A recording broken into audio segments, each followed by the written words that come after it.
하나님께서 자기 백성에게 주신 말씀입니다. 매일 기도의 향을 살아라. 매일 기도의 향을 살아라. 물론 여러분들이 보신 이 말씀에 보면 기도라는 말은 없습니다만 이 향을 사르는 자체가 기도를 의미합니다. 향을 사른다는 것은 기도한다는 것이죠. 출애굽기 24장을 보면 모세가 하나님의 말씀대로 흠없는 양을 잡아 하나님이 세우신 사람들에게 피를 뿌리게 됩니다. 다 속죄함을 입고 그들은 하나님 앞에 서게 되는데 그 피를 가리켜서 언약의 피라고 했습니다. 그 언약의 피뿌림을 받은 후에 그 백성들을 향하여 하나님께서 이스라엘의 존귀한 자들이라 하셨고 그들은 하나님 앞에서 먹고 마시게 됩니다. 그 후에 모세가 하나님께 부름을 받아 시내산으로 올라갑니다. 그래서 하나님의 음성을 듣게 되는데 그 하나님의 음성은 이제 너와 이스라엘 백성 모두가 다 나를 어떻게 섬겨야 하고 또 어떻게 복을 받고 어떻게 누려야 할 것인지 그 부분들을 알게 해 주겠다고 하시면서 여러 가지 말씀을 주셨는데 25장에 있는 말씀을 보면 성소를 지으라고 하시고 그 안에 들어갈 정거궤 그리고 진설병상 또 등잔대 그 다음에 그 기구들 이런 걸 다 만들게 하셨습니다. 그 뜻하는 바는 여러분들이 이미 다 들으셨죠. 26장에는 성막을 지으라 하십니다. 성막을 짓는데 성막을 짓는 그 자료들은 모두 다 예수 그리스도를 상징하는 것들이라 했습니다. 성막 자체가 예수 그리스도의 몸을 상징하기도 합니다. 성소와 지성소로 나뉘어지는데 그렇게 한 이유는 하나님께서는 그런 절차가 있어서 나에게 나오게 된다는 사실을 하나님께서 그렇게 보여주신 겁니다. 그리고 27장에는 제단을 만들어라. 놋제단을 만들게 되죠. 그리고 성막들은 이 정도 크기가 되어져야 된다. 그리고 등잔대는 이렇게 만들어서 늘 불을 밝혀라. 그렇게 말씀하시고 28장에는 제사장의 옷을 말씀하시고 이렇게 만들어라 하셨는데 역시 만드는 모든 재료들은 예수 그리스도를 상징하는 그런 재료들이었어요. 그리고 29장에는 그렇게 다 만들어진 대로 이제 제사장이 하나님께서 주신 예복을 입고 하나님 섬기러 이제 나가게 됩니다. 그 위임식이 그렇게 있었습니다. 이제 30장에 있는 이 말씀은 위임 받은 제사장이 성소에 들어가서 하나님을 섬길 때 어떤 모습으로 섬기게 되는지 그 부분을 알려주십니다. 미리 말씀드렸습니다만 향을 사르는 것은 기도의 향이라 그랬어요. 기도하는 행위라 그랬습니다. 요한계시록 8장 3절 말씀에 보면 한 천사가 제단 곁에 서서 금향로를 가지고 많은 향을 받았는데 그 향은 성도들의 기도라 그랬습니다. 성도들의 기도. 향을 성도들의 기도. 또 요한계시록 8장 3절 4절 말씀에 보면 이 천사가 금향로에 성도의 그 기도를 받아가지고 하나님께로 올라가더라 그랬어요. 향령과 함께 성도의 기도도 하나님께로 올라가더라 그랬습니다. 이 부분이 엄청 중요한 부분인데 특히 오늘 여러분들이 보시는 이 말씀에 보면 이 향을 사르는 일 또 이 향단 이 부분을 가리켜서 지극히 거룩하다 그랬어요. 그냥 거룩하다 아니하시고 지극히 거룩하다. 앞에 표현이 하나 더 들어갔죠. 형용사가 하나 더 들어가서 지극히 거룩하다 그랬습니다.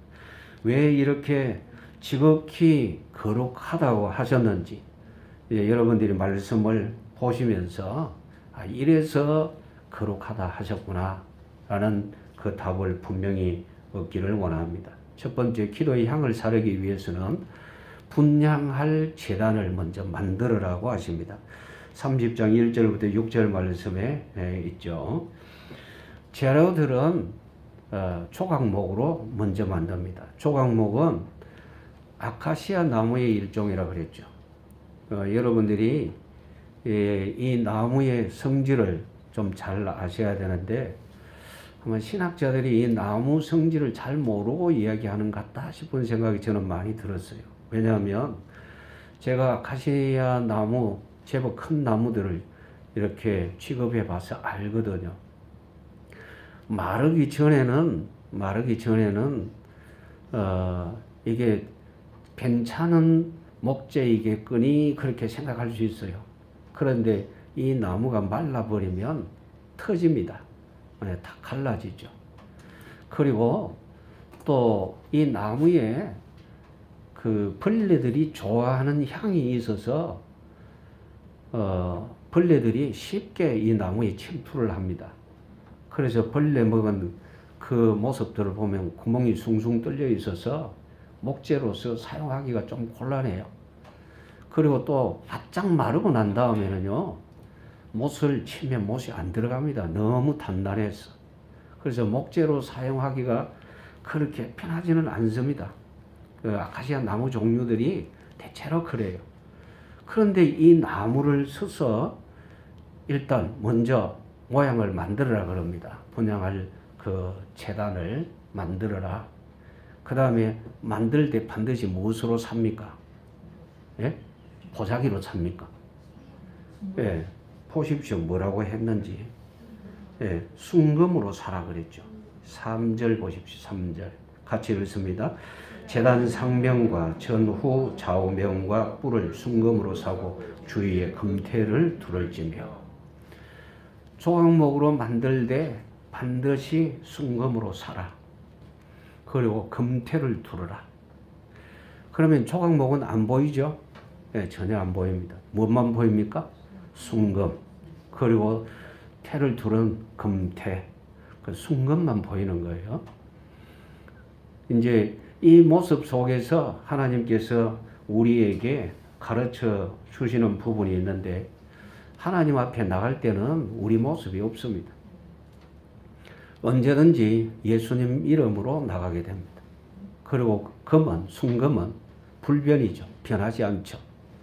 그리고 금은 녹슬지를 않습니다. 다만 때가 좀 묻을 따름이지.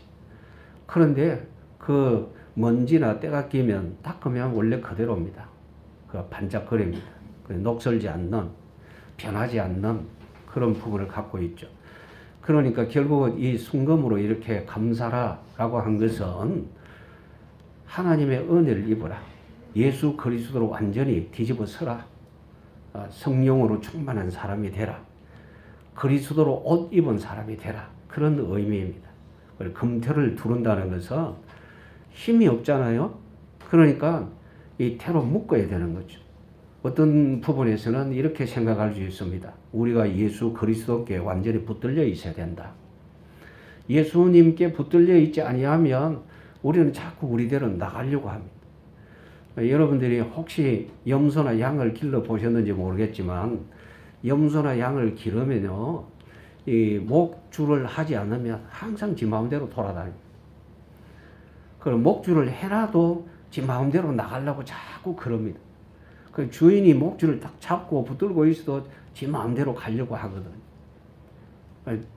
당기면 양은 잘 따라오는데 염소는 항상 주인을 향하여 눈 노랗게 뜨고 이상한 짓들을 합니다. 그런 것이 이제 그 짐승들의 습성입니다. 그런데 가만히 보면 성도들도 잘 그래요. 구원받았지만 여전히 죄의 성품이 조금 남아있거든요. 완전히 안 사라졌어요. 우리는 지금 거룩해져 가고 있는 중에 있습니다. 천국에 들어갈 때는 완전히 변화되어집니다만, 거기 들어가기 전까지는 이 부분이 남아있어서 자꾸만 우리를 육신적으로 끌고 가려고 합니다. 악한 사단은 이걸 자꾸 이용해서 우리를 세속으로 끌고 가서 넘어뜨리려고 하는 거예요.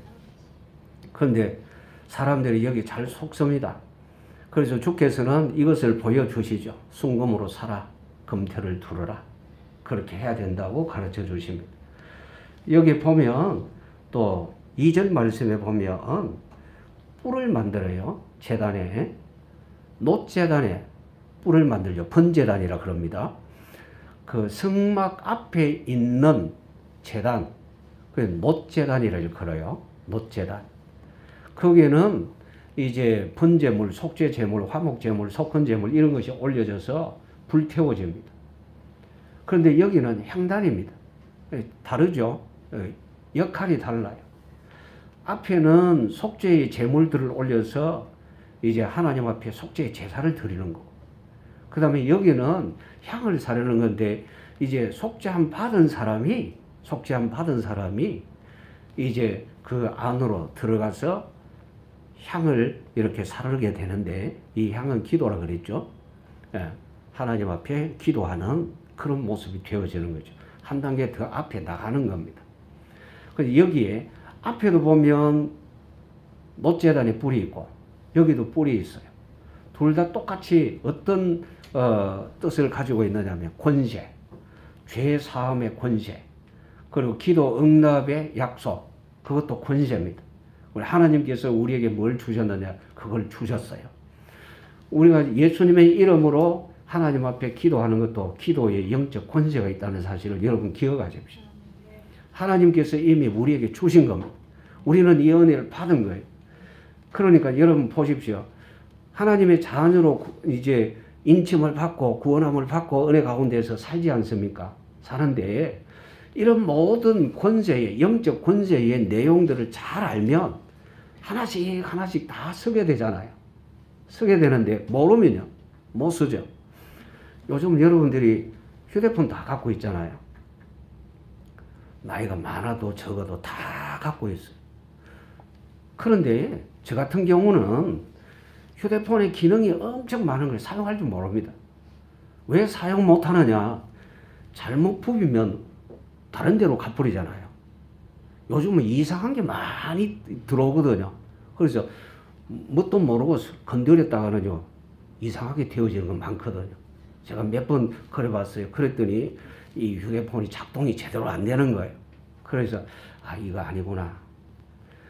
나중에는 지워버리고는요, 아예 안 씁니다. 아예 그런 부분 안 쓰죠. 그러니까 다른 분들이 저한테 뭐라고 얘기하느냐, 이 정도는 쓸 줄 알아야 되지 하면서 이야기를 해요. 그래서 나는 못한다. 그냥 안 하는 게 나는 편하다.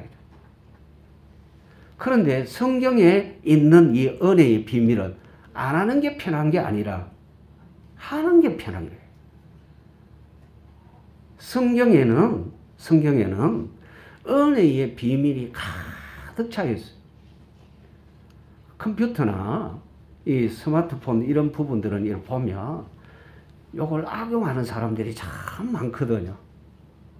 그런데 성경은 제대로 보면 악용할 수가 없어요. 웰리스라는 무신론자는 자기 친구하고 얘기하기를 하나님 없다, 예수는 구세주가 아니다, 이걸 우리가 증명해 보이자 하고 열심히 연구하고 세상에 거 다 연구하는데 워낙 똑똑해서 2년 동안 연구하니까 그래, 신은 없다 결론 났어요. 자, 마지막으로 성경 보면서 우리가 신은 없다는 것을 증명하자 하고 성경을 부지런히 읽었어요. 성경을 읽으면서 첫 번째 하고 없다라고 쓰려고 하니까 양심이 없다가 아니고 있다라고 부르짖는 거예요. 그래서 성경에 엎드러져서 회개했어요. 제가 알지도 못하면서 건방지게 제가 이런 짓을 했습니다. 회개하고 그는 복음 전하는 사람이 됐어요. 그가 유명한 책을 썼는데 그 책이 벤허라는 책입니다. 영화로도 만들어졌어요. 그렇습니다. 누구든지 성경을 제대로 읽기만 하면 하나님을 만나게 돼요. 성경을 보면 제일 먼저 하나님이 어떤 분인지 보여집니다. 하나님이 보여지면서 동시에 누가 보여지느냐? 내 모습이 보여집니다. 내 모습이 보여지는데 내 모습은 형편없는 죄인의 모습이에요. 그런데 뭐가 발견이 되느냐? 성경을 읽다 보면 발견되는 것이 하나님이 지극히 나를 사랑하시는구나, 이걸 알게 돼요. 성경은 보면 볼수록 그렇습니다. 그런데 성경을 보면서 자꾸만 윤리적으로 해석을 하고 세상의 어떤 기능적인 부분 그거 생각하니까 성경이 이해가 안 되는 거예요. 저도 목회 천연병일 때, 특히 목사 안수 받을 때 그 목사 고시를 치거든요. 여러 필기 시험을 치고 논문을 써야 돼요. 논문을 쓰는데 논문의 제목이 지금도 제 머리에 남아 있습니다. 기독교인의 사회 역할. 기독교인의 사회 역할. 근데 그 당시에는요, 그걸 쓰려니까 너무 어렵더라고요. 지금쯤 같으면은 그냥 줄줄줄줄 써내려가겠어요. 그때는 나름대로 유명한 분들의 그 책들을 많이 제가 샀어요. 사가지고 보면서 인용하고 어쨌든 논문 한 편을 썼어요. 써서 제출하라는 분한테 제출을 했더니 그래 이게 뭐냐? 예, 대충 이런 겁니다. 더 묻지도 않아요. 왜냐하면 자기도 그 정도 알고 제가 쓴 것도 그건 뭐 그냥 편집하다시피 하는 거니까. 그때는 그럴 수밖에 없었던 것이 저도 너무 몰랐거든요. 그러니까 지금쯤 됐으면 참 좋았을 뻔했겠다 싶어요. 제가 30대 초반에 목사 안수를 받았는데 자, 그때쯤 이 은혜를 알았으면 어땠을까? 이런 생각도 있습니다. 물론 성경에 보니까 옛날 생각하고 지금이 그때였으면 어땠을까 이런 생각하는 것이 어리석은 것이라고 말씀을 하셨습니다만 가만히 생각해보니 어리석기도 합니다. 지금 잘하는 것이 중요하죠. 그래서 지금 여러분들에게 강조합니다. 성경을 볼 때마다 하나님이 우리에게 뭐라고 하시는지, 제일 먼저 하나님은 어떤 분인지, 그분을 알았다면 그분이 내게 뭐라고 말씀하시는지, 왜 하필이면 내게 말씀하시는지, 다른 사람에게 아니고 내게 말씀하시거든. 읽는 사람에게 말씀하시고, 여러분들이 성경을 읽는다면 하나님은 여러분들에게 말씀하고 계시는 거예요. 그런데 내가 성경을 읽으면서 하나님이 내게 말씀하신다가 아니고 하나님이 저 사람에게 다 넘겨버리면 나와는 관계가 없습니다. 그래서 여러분 여기 말씀을 잘 보십시오. 초강목입니다. 형편없는 존재입니다. 꼭 우리 모습을 얘기하는 것 같아요. 그런데 순금으로 샀어요. 검태를 둘렀어요. 하나님의 은혜를 입었어요. 주의 사랑을 입었어요. 예수 그리스도로 옷 입은 우리의 모습입니다. 그러면 우리는 예수 그리스도 안에서 모든 일들을 하게 된다는 뜻이죠. 그 은혜를 여러분들이 꼭 발견하기를 원합니다. 두 번째, 채를 만드는데 역시 조각목으로 만듭니다. 그리고 역시 금으로 삽니다. 그렇죠? 전부 다 그렇게 합니다. 그럼 채를 왜 만드느냐? 향로를 나중에 이스라엘 전체 백성이 이동할 때 같이 이동을 해야 되잖아요. 그때에 메고 이동해야 할 사람들이 이 채 여기 꿰가지고 고리에 꿰가지고 어깨에 메고 옮기게 되는 겁니다. 역시 옮겨지는 모든 부분에도 금으로만 보여집니다. 그렇죠? 전부 금으로 샀으니까. 그래서 움직이는 모든 과정에서도 역시 주님의 은혜이구나. 여러분들이 그렇게 아시면 틀림없습니다. 세 번째, 분향할 제단을 만들어서 어디에 두는 위치입니다. 위치인데 제일 먼저 성막 밖에는 제단이 있다 그랬죠. 놋제단입니다. 재물을 태우는 놋제단. 그 다음에 있는 것이 물두멍이라고 엄청나게 큰 놋으로 만든 세수대야 같은 것이 있어요. 그 물두멍이라고 그래요. 하도 커서 또 다른 말로는 놋바다라 그럽니다. 여러분 세수대야는 조만하잖아요. 그런데 여기에 있는 이 물통은 너무 크기 때문에 그것도 놋으로 만들었어요. 그 놋 무게가 또 무지무지 많이 나갑니다. 근데 거기에 물을 담아요. 놋 그릇에 물을 담아 놓고 이렇게 보면 사람의 얼굴이 다 보입니다. 모습이 다 비쳐요. 아주 거울을 보듯이 그렇게 보여지거든요. 거기서 다 씻습니다. 씻고 그 다음에 하나님의 법대로 이제 성소에 들어가게 되는 거예요. 성소에 들어가면 이제 먼저 보이는 것이 등잔대가 있고 떡상이 있고 그 다음에 등잔대 떡상 그 한가운데 지성소 제일 앞면에 휘장 쳐져 있는 그 부분에 바로 이 분향단이 놓여집니다. 거기에 갖다 놔라. 그 다음에 그 휘장 안에는요 뭐가 있느냐 하면 언약궤가 있습니다. 지성소라 하는데 그 언약궤가 있어요. 그 언약궤하고 일직선상에 이 분향단이 놓여지게 되는 겁니다. 그 놓여지는 위치가 아주 중요한 위치예요. 그런데 하나님께서 모세에게 말씀하시기를 그 언약궤 뚜껑은 여러분 생각나십니까? 뚜껑 이름. 네. 또 여러분들이 모르기 때문에 친절하게 또 알려드리겠습니다. 속죄소랍니다. 네, 속죄소. 거기에 이제 1년에 한 번씩 흠없는 양의 피, 속죄 제물의 피를 가지고 들어가서 거기에서 뿌리게 됩니다. 하나님은 거기에서 대제사장과 만나겠다고 말씀을 하셨어요. 그런데 그 전에 앞서 매일 있어야 될 일이 뭐냐? 여기 휘장 밖에 있는, 그러니까 지성소와 성소를 가로막는 그 휘장, 그 앞에 이 향단이 있거든요. 이 금향단입니다. 앞에 휘장, 그 성소 앞에 있는 것은 놋제단이고, 그리고 휘장 앞에 있는 그것은 금향단이고, 다르죠?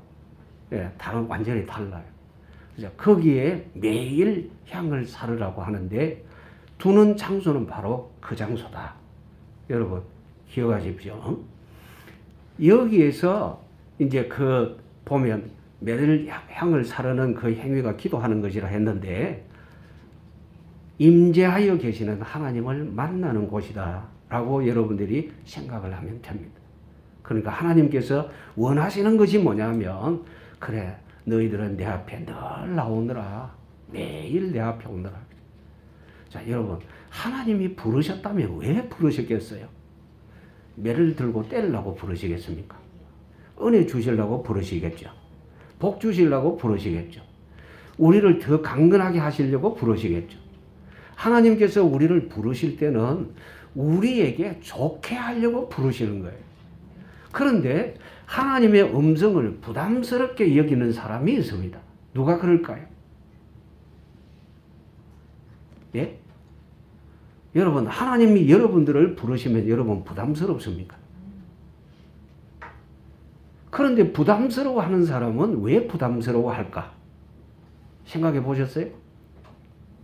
하나님을 잘 모르는 사람, 하나님을 잘 모르는 사람, 하나님의 부름을 부담스러워합니다.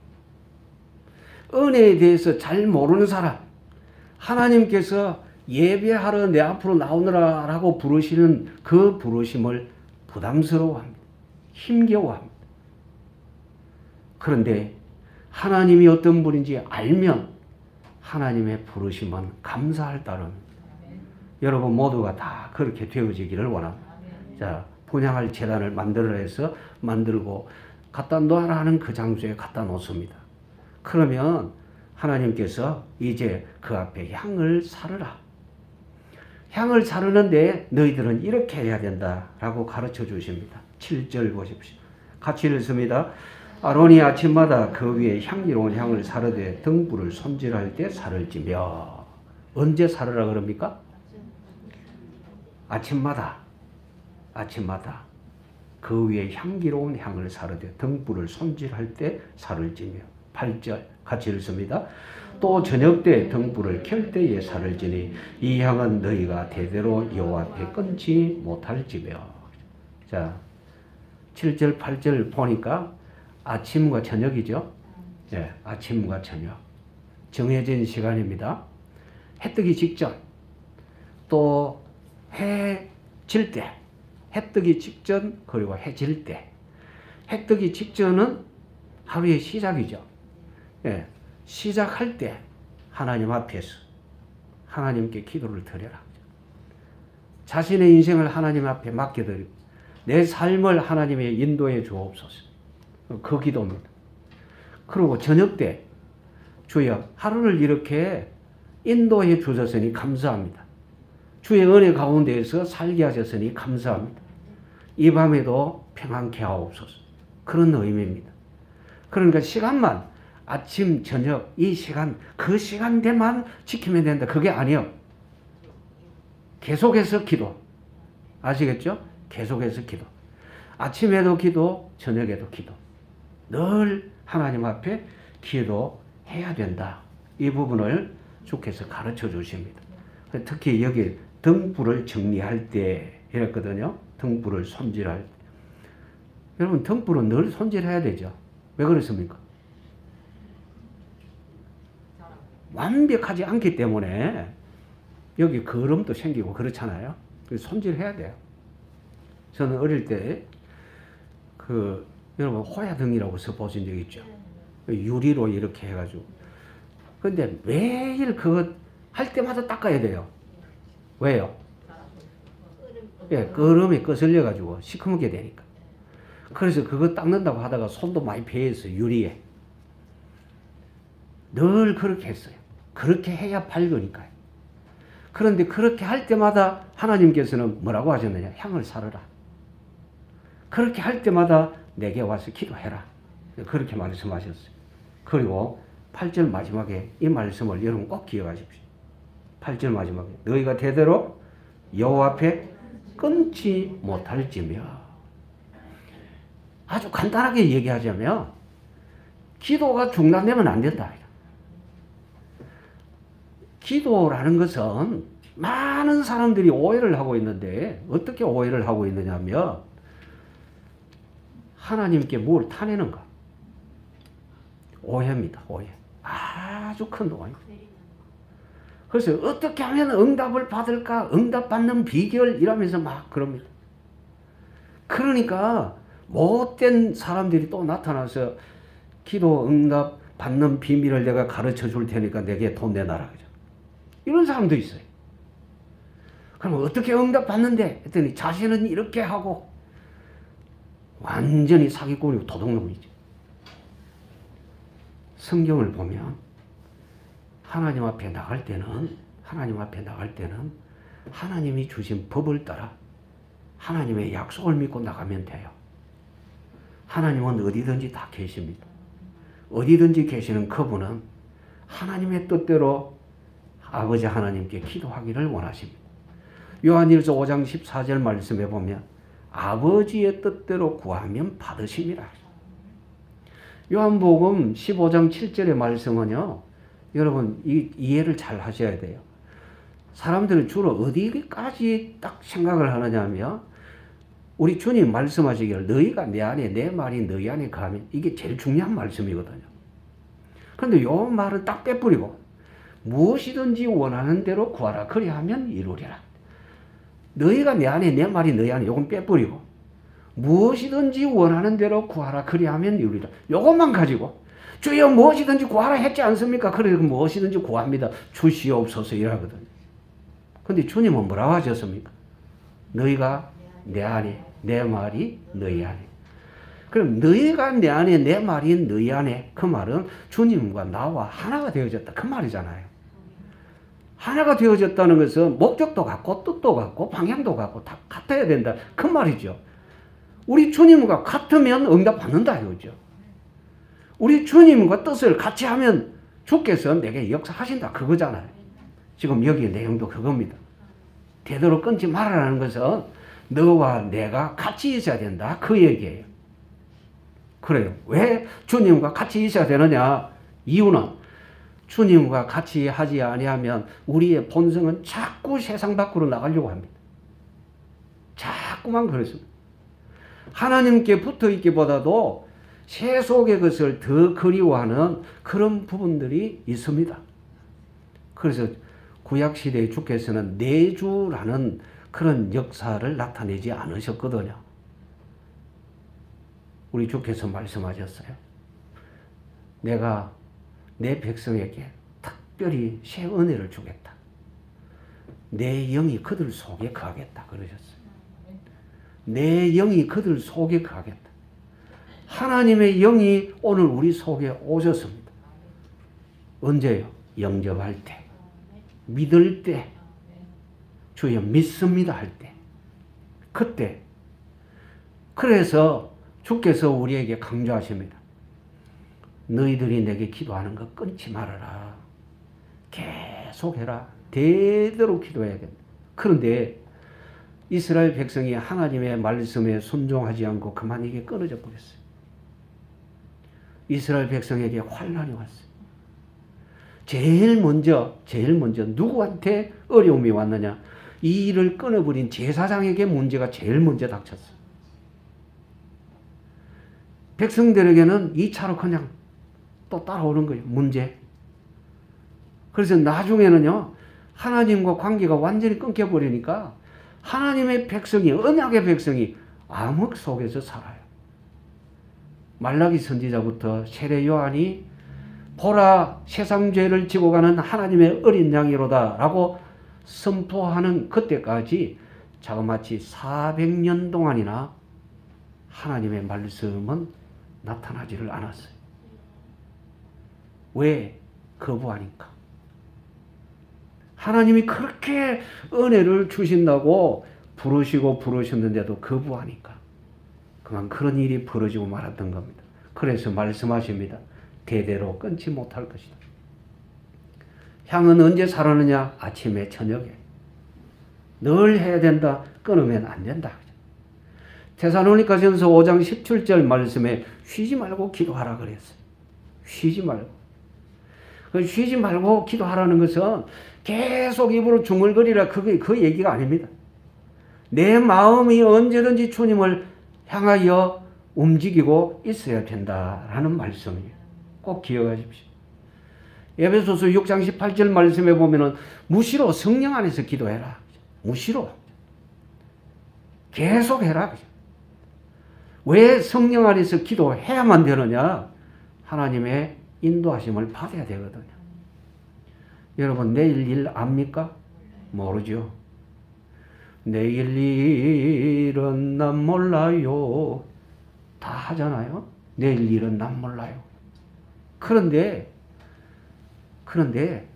삶의 모습들을 보면 내일 일은 난 알아요. 이러는 것 같아요.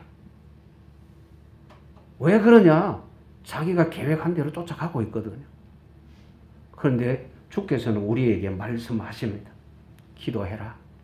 기도해라. 계속 기도해라. 기도를 하나님께서 들으십니다. 기뻐하시는 그 기도를 여러분들이 꼭 할 수 있기를 원합니다. 자, 그 다음에 세 번째. 향을 사르는 규례. 세 번째. 9절 같이 봅니다. 너희는 그 위에 다른 향을 사르지 말며 번제나 소제를 드리지 말며 전제에 술을 붓지 말며. 향단의 용도는 뭐라고 하십니까? 향을 사르는 일 외에 다른 것 하지 말아라. 다른 향 갖다 넣지 말아라. 레위기 성경을 보면 아론의 그 두 아들 장자와 차자입니다. 나답, 아비후 두 사람이 이 향단에 다른 불로 분향하려고 들어가다가 하나님 앞에서 죽임을 당했습니다. 사람이 볼 때는 똑같은 불이겠죠. 사람이 볼 때는 왜 똑같이 태우는 거니까. 그런데 하나님은 지정하신 그 불이 있습니다. 제단의 불입니다. 제단의 불. 그 불로 이 향에 갖다 붙이기를 원하셨어요. 다른 방법으로는 하지 말아라. 여러분, 우리가 기도할 때에 우리 능력으로 나가는 것 아닙니다. 반드시 예수님 믿음으로 봅니다. 그 은혜 때문에 갈 수가 있는 거죠. 히브리서 4장 16절 말씀에 보면 사람들은요, 항상 히브리서 4장 16절 말씀은 잘 기억하는데 그 앞부분에 있는 말씀들은 기억을 잘 안 해요. 우리 모습이 어떤 모습인지 그것도 생각을 잘 안 해요. 또 성경을 읽더라도 너무 오해를 했어요. 어떤 내용이냐면 히브리서 4장 12절 말씀을 보면 하나님의 말씀은 살았고 운동력이 있어 라는 말씀입니다. 그건 무슨 의도로 주신 말씀이냐면 모든 사람은 하나님 앞에 적나라하게 다 드러난다는 뜻입니다. 그 말씀은 찔러 쪼개기까지 한다. 여러분, 왜 찔러 쪼갭니까? 이유가 뭡니까? 수술하려고요? 아니요.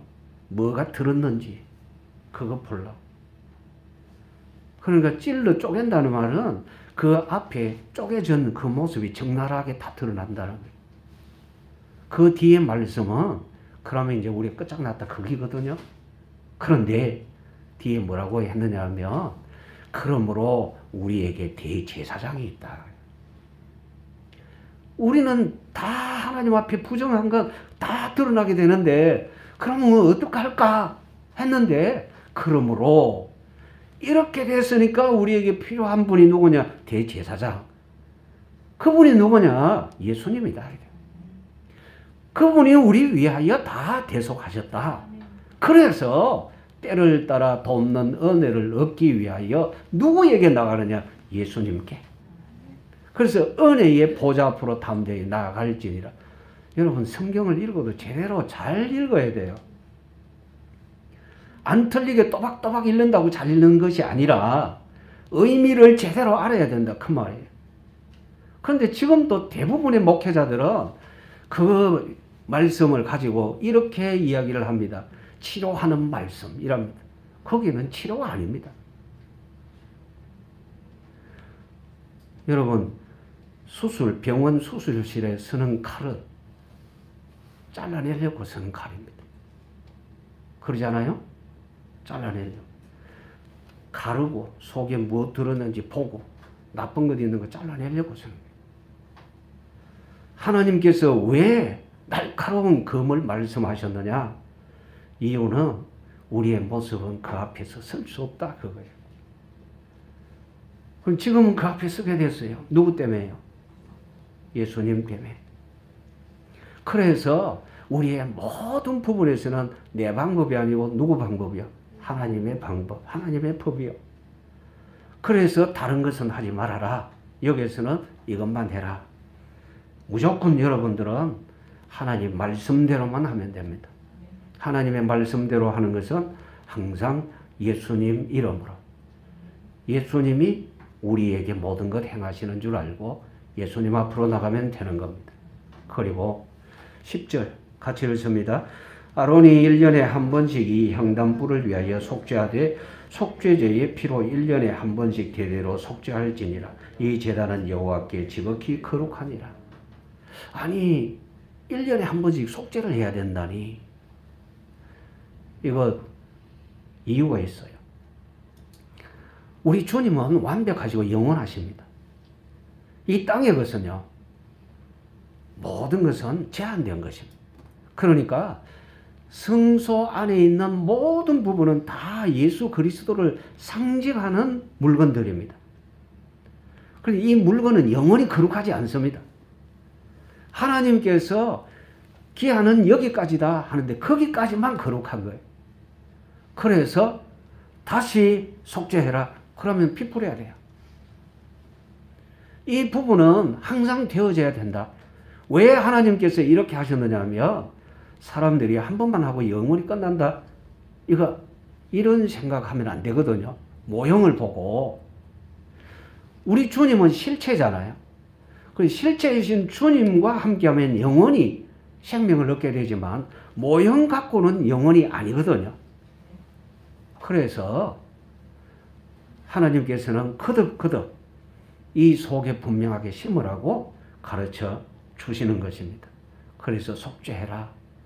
그래서 향단불을 속죄를 하는데 언제 하느냐? 7월 1년에 한 번씩 7월 10일입니다. 7월 10일 대속죄일입니다. 이때 꼭 속죄를 해야 돼요. 대제사장이 이때에 지성소로 들어갑니다. 지성소로 들어가기 전에 여기에서 속죄를 하고 안에 들어가게 되는 겁니다. 세 번째입니다. 조금 기도의 향과는 다른 부분이다라고 생각할 수 있는 부분입니다. 11절부터 16절 여기에 속전인데 여기 조금 오타가 생겼네요. 생명의 속전을 여호와께 드려라. 생명의 속전입니다. 여기 속전이라는 부분에 대해서 12절 같이 읽습니다. 내가 이스라엘 자손의 수요를 조사할 때에 조사받은 각 사람은 그들을 계수할 때에 자기의 생명의 속전을 여호와께 드릴지니 이는 그것을 계수할 때에 그들 중에 질병이 없게 하려 함이라. 인구 조사할 때 조사받은 사람 얼마를 내야 되느냐? 13절 똑같이 읽습니다. 무릇 계수 중에 드는 자마다 성소의 세겔로 반세겔을 낼지니 한 세겔은 20게라라. 그 반세겔을 여호와께 드릴지며 여기에 반세겔 꼭 드려라. 하나님께 드려라. 왜 이렇게 이 반세겔의 속전을 하나님 앞에 드리라고 했느냐? 자, 여기 조금 설명을 하자면 이렇습니다. 우리 주님이 우리를 대속하셨죠. 예, 이 부분에 대해서 고린도전서 6장 19절에 보면 하나님께서 대신 우리 위하여 하나님이 값을 지불했다 하셨어요. 그러면 하나님이 값을 지불하셨는데 어디에다 지불하셨느냐? 하나님의 공입니다. 이제 그 어떤 이단은 이게 마귀한테 지불한 거다 이럽니다. 그건 엄청나게 잘못된 말입니다. 마귀한테 지불한 게 아닙니다. 마귀는 멸망의 대상, 지옥 가야 될 존재입니다. 하나님께로부터 이걸 받을 자격이 전혀 없다. 여러분 그거 아셔야 돼요. 그러면 왜 하나님께서 그렇게 하셨느냐? 하나님이 말씀하시기를 죄의 삭선 뭐요? 사망. 그게 공입니다. 하나님의 공이. 하나님의 법을 이루기 위해서는 사람은 할 수 없어요. 그럼 누가 해야 됩니까? 하나님이 하셔야 돼요. 그래서 하나님이 자기 독생자를 대속하게 한 겁니다. 그래서 값 주고 샀으니까 너는 네 것이 아니다. 하나님 말씀하시기를 너는 내 것이다. 우리는 우리 것이 아니고 하나님의 것입니다. 그래서 우리가 우리 것이라고 내 것이라고 주장하면 안 된다 그러셨어요. 아시겠습니까? 그러니까 우리 주님이 자신을 속전으로 주시고 우리를 사신 거예요. 그럼 우리가 주님께 이렇게 속전을 낸다는 것은 뭐냐면 주님이 나를 대속하셨습니다 라는 거기에 대한 신앙 고백이에요. 아시겠죠? 그런데 참 기가 막힌 것은 이 반세겔은요, 반세겔은 진짜 얼마 안 됩니다. 지금 우리로 돈으로 따지면 그것이 얼마나 될까요? 이게 무게가 뭐 0.5g, 1게라가 0.5g인데 여기 보면은 13절 말씀에 20게라 이랬거든요. 0.5g에서 20게라 이러면은 몇 g입니까? 100g쯤 됩니까? 100g이죠, 그죠? 그럼 얼마 안 되잖아요. 진짜 너무너무 얼마 안 되는. 그런데 이 부분을 20세 이상은 다 이렇게 하나님 앞에 속전으로 드려라. 자, 다시 말씀드립니다. 이 속전은 주께서 나를 대속하셨습니다. 주께서 나를 대속하셔서 나는 주님의 것입니다. 라는 신앙 고백의 표입니다. 신앙 고백의 표. 그런데 이 표가 없으면 어떻게 된다 했습니까? 12절 마지막에 보십시오. 12절 마지막에. 질병이 없게 하려 함이라 이랬는데 이 속전이 없으면 질병이 있게 된다는 말이잖아요. 그런데 여기에 이전에 지금 이렇게 바뀌기 전에 그 내용을 보면 뭐라고 되어 있냐면 연병, 전염병입니다. 그런 전염병이 없도록 하기 위해서. 그러니까 여기에서 이 은혜의 정표가 없다. 은혜의 정표가 전혀 없다. 그럼 어떻게 돼요? 곤란하잖아요. 어느 정도로요? 하나님의 백성 아니죠. 전혀 없다. 그래서 하나님께서는 자기 백성에게 꼭 이 부분 신앙 고백을 하게 하셨던 겁니다. 의무적으로라도 이 표를 가져라. 아시겠습니까? 예, 분명코. 그 다음에 이 부분에 대해서 어디에 서라고 하셨느냐면 16절 보십시오. 같이 읽습니다. 너는 이스라엘 자손에게서 속전을 취하여 어디에 서라? 예, 회막 봉사에 서라. 생명의 속전은 회막 봉사에 서라. 그리고 회막에는요, 여러 가지 그 기구들이 있습니다. 이걸로 만드는 것 있죠. 그 기구들 만드는데 이게 다 서여집니다. 이 속전으로 서여지는 거예요. 자, 여러분, 회막이라고 하는 이 회막, 성막입니다. 이 큰 부분은 모두 다 누구를 상징한다고요? 예수님 상징하죠. 그리고 여기에 따르는 모든 기구들 누구 상징한다고요? 예수님을 상징한다 했죠. 그리고 심지어 이렇게 말뚝을 받고 말뚝에 그 밑에 받침을 놓고 하는 이 부분까지도 다, 그런데 이 부분까지도 다 예수님을 상징을 하는데 어디에 이 속전이 서여지느냐? 이것 만들 때 밑에 서여지는 거예요. 재료로. 그러면 뭐를 알게 되느냐면 속전으로 서여지게 된다고, 속전으로 이렇게 회막에 서여지게 된다는 것은 그리스도의 몸의 일부분이 된다는 뜻이기도 하죠.